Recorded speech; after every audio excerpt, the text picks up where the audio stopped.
Next up, we have Richard from Accenture. He is the CTO, and he will be discussing how the rapid changes in technology can be embedded in your business, from cloud to AI. He has all the answers, hopefully.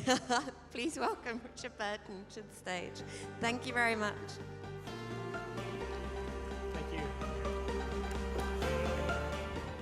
Okay, hi everybody. My name is Adam Burton. I'm with Accenture. In addition to being our group technology officer, I'm actually responsible for all of our software engineering and technology architecture globally. I'm based here in Singapore, and I'm very proud to say that Accenture, of our 450,000 employees around the world, tens of thousands of them are based in the ASEAN area between the Philippines, Indonesia, Singapore, Thailand, Malaysia, and we have an incredible place here where we are doing innovation every single day and inventing the future for our clients in this region tomorrow. Over the next several minutes, I'm going to spend some time talking with you about our Accenture technology vision for 2018. And I think everybody in this room can agree, if you sat through any of the prior sessions, that the last year we have seen an incredible pace of change that's happening around us, especially resulting from disruptive technology. And what I'm going to attempt to do is to actually decipher some of that and share with you the way that we articulate this to our clients, the way that we share this with all of our enterprises, small and medium sized businesses, and even startups that we consult with around the world about how they should navigate some of the technology changes that are happening around them.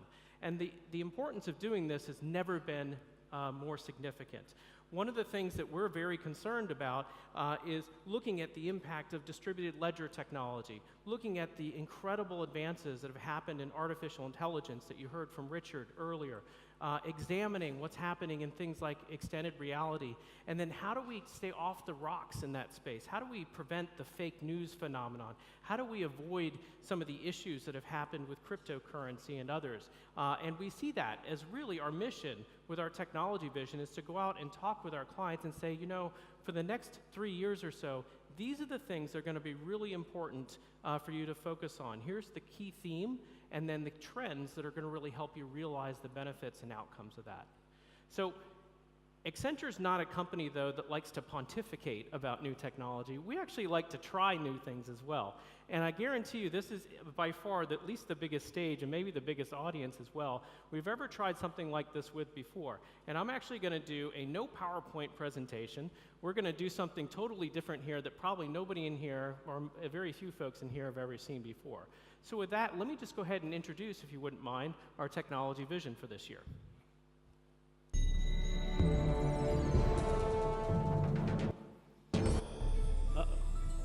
This year is about unleashing your intelligent enterprise. Business, people, and technology are more closely connected than ever before. Trust, transparency, partnerships, powered by technology, are the essential ingredients which unleash the intelligent enterprise.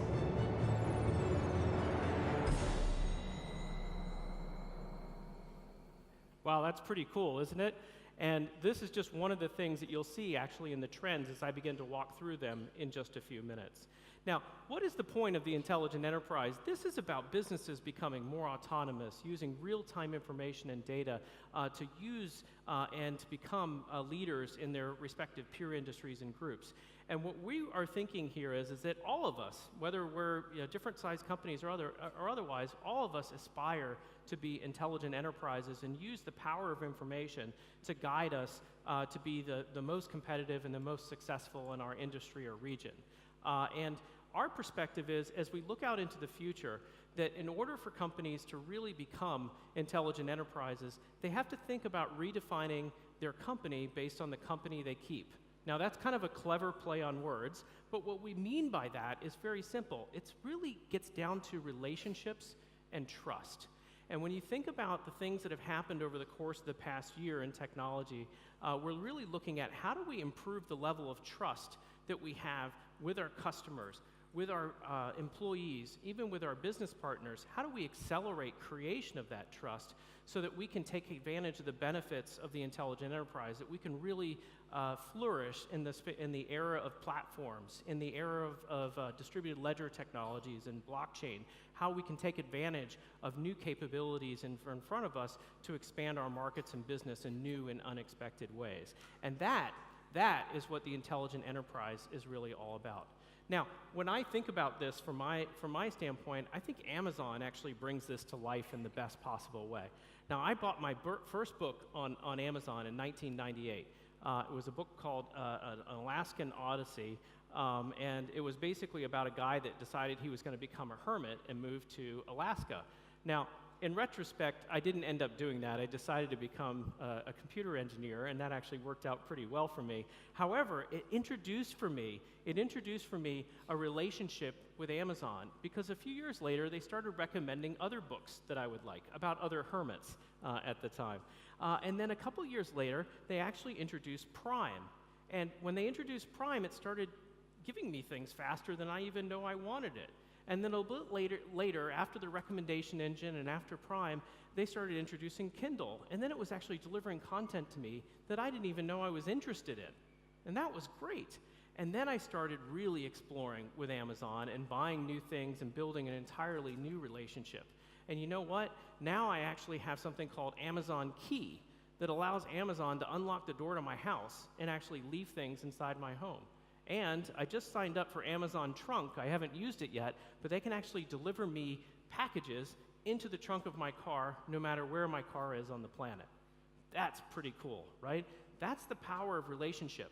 Do you think that I would have 19 Alexas in my home, which, by the way, I do, and I realize that's a bit over the top, with their microphones always on if I didn't have trust for that company and what they did? No, I wouldn't.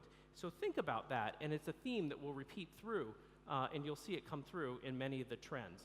Now, I'm going to go through each one of our 5 trends for this year in just a few minutes here, and I'll do that relatively quickly. When you think about these trends, these are the things that we believe that the high performers of tomorrow are doing today in order to position themselves to be the biggest competitors and the biggest threats to their competitors in the regions or businesses or peer industries in which they operate.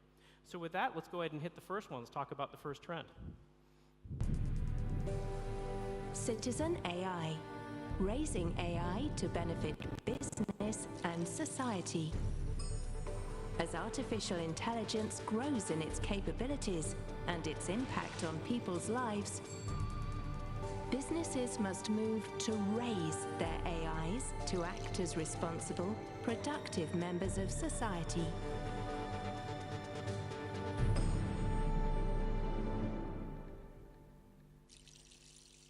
So, does anybody here have kids? I have kids.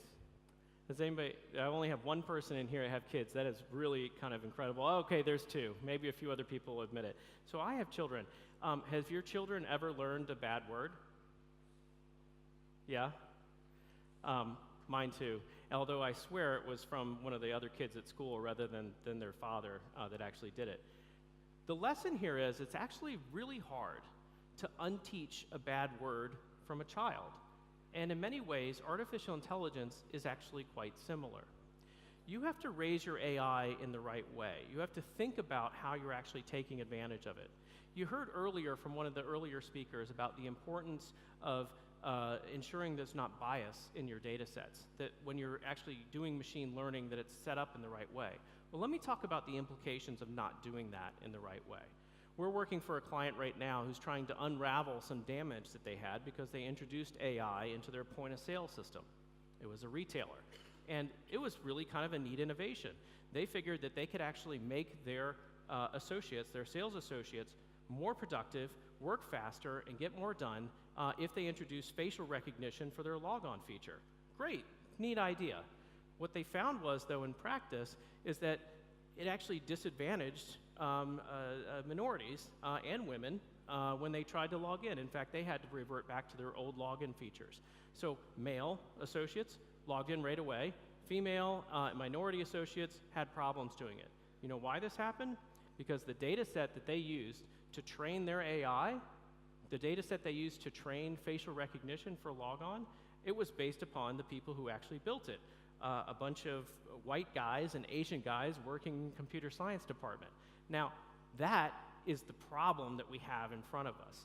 And in this particular case, they actually got subject to some EEOC lawsuits that said, hey, you're disadvantaging us relative to our male counterparts in making us less efficient. And they had to fix that really rapidly. The issue here is you want to take advantage of AI. You want to be able to use it in order to help your business flourish. And even small examples like that, putting it out there in the wrong way, that can actually cause seriously detrimental effects and step you back a long way towards being able to take advantage of it in your enterprise. And that's the point with raising AI right and citizen AI. Let's move on to the next one.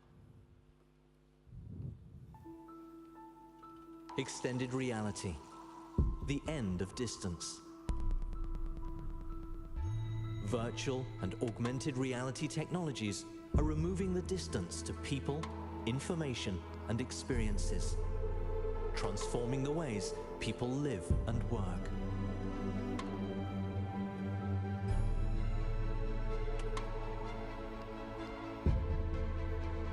That really is great technology, and we love it. So when we're talking about extended reality and what's happening inside of it, this is really about kind of the convergence of augmented, virtual reality, and really bringing it to life. And what we're seeing happen this year and into the future is it's really coming out of the hands of hobbyists and gamers, although they'll certainly continue to use it, and it's moving into the enterprise, and it's making us work better, faster, and smarter.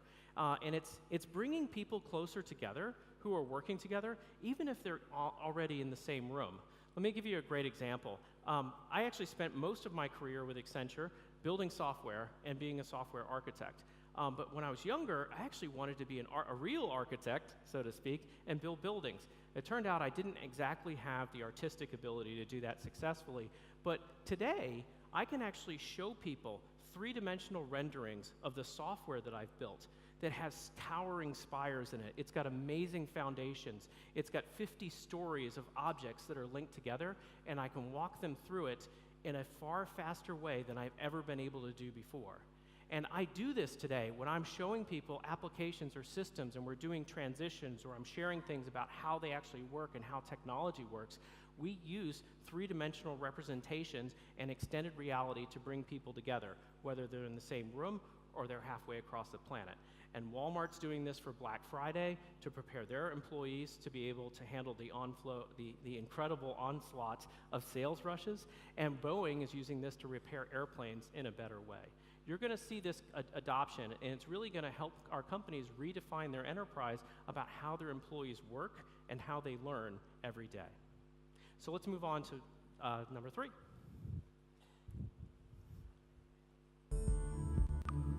Data veracity. The importance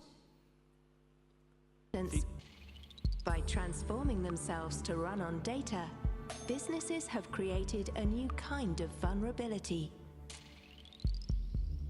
Inaccurate, manipulated, and biased data that leads to corrupted business insights and skewed decisions with a major impact on society.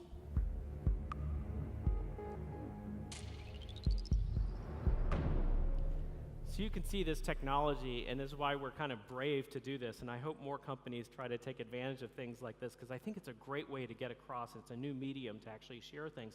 It can be a bit clumsy, and it's still sort of the maturing technology, but it's a fantastic new way to share ideas and to experience things. Now, to this trend, data veracity, this is hugely important for companies that want to move more to an autonomous business.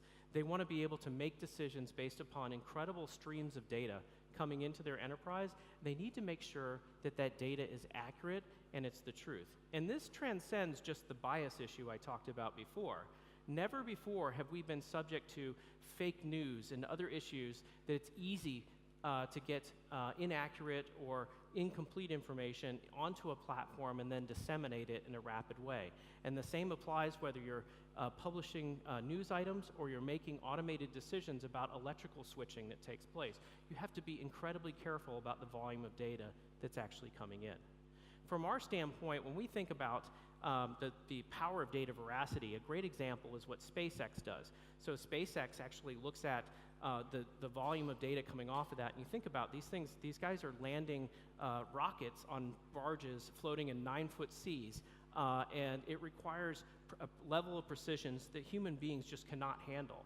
So what they do is they're worried about some of the sensors and telemetry actually getting damaged in flight. They actually have multiple sensors. It has multiple levels of security on it, and they're actually checking each other to make sure there's consensus and agreement on the information that's coming back and making their decisions based upon that. And you need to be thinking about this in your own enterprise as well, about the sensors and information that I'm getting in. How am I going to corroborate that? How am I making sure that that's actually authentic, and how am I taking advantage of it? The high performers of tomorrow are going to be doing this. So that's number 3. Let's take a look at number 4.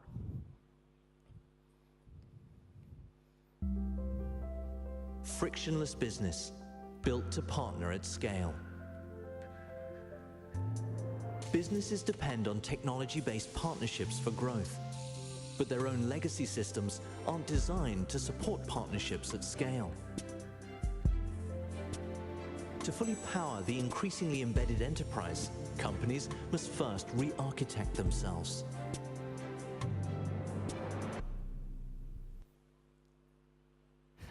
Fantastic. A little jumpy still, but worth trying out. So look, frictionless enterprise is the trend that I actually directly contributed to in this year's technology vision. And what it's really all about is how do you take advantage of the disruptive technologies that are out there to make it easier to create relationships and connections with other businesses. And here we're talking about things like microservices and APIs and distributed ledger technology like blockchain. You know, as our clients, Accenture's clients, want to take advantage of platforms, they want it to have the benefits of network effect or the distribution power law in what they do in expanding their business. They need to be part of those platforms, and they need to make it very easy for others to partner and connect with them. And that's what frictionless enterprise is all about. We did this project for a soup company recently where we were looking at how do we actually take and guarantee the supply chain of food from the beginning to the end. And by using concepts of frictionless enterprise, we were able to connect them to farms and chicken coops that they actually had no business relationship with from the beginning in a far easier way than they would have to have done if they were able to follow a traditional IT approach for delivering that. And that's what the frictionless enterprise is all about. So let's do the last trend and then we'll wrap up. Internet of Thinking. Creating intelligent, distributed systems. Businesses are making big bets on intelligent environments via robotics, AI, and immersive experiences. But to bring these intelligent environments to life, they must extend their infrastructures into the dynamic, real-world environments they want to reach.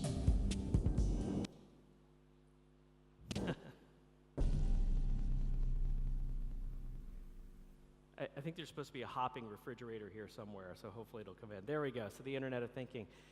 This is actually a pivotal moment for a lot of our clients. And when you think about this pendulum of where compute has gone back and forth between data centers, centralized to cloud, we actually think it's going to settle out in the middle eventually.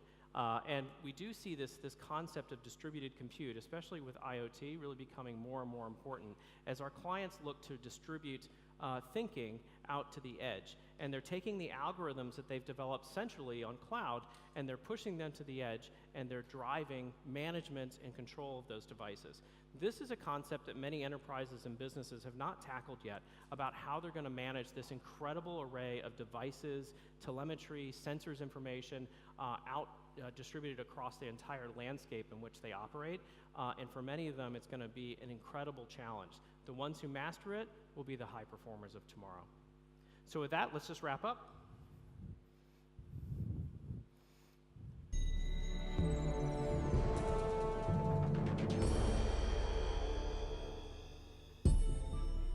Raising AI, developing data intelligence, creating modular, trust-based architectures, embracing extended reality, and balancing cloud with computing on the edge. This is how we drive revolutionary technologies to their full potential and nurture trusted and transparent relationships. This is how we unleash the power of the intelligent enterprise. Great. So I'll just leave you with a couple of closing thoughts. One of them is that innovation has no finish line. The competitors out in the world, for many of you, whether they're other startups, small, medium-sized businesses, or big enterprises, they're out inventing their future right now. And they're thinking about the trends that I just walked through with you, about how they can take advantage of those learnings, of those insights, to make sure that they're best positioned to unleash their own intelligent enterprise. So with that, thank you guys so much. It was great talking to you. Thank you very much to Adam and Accenture.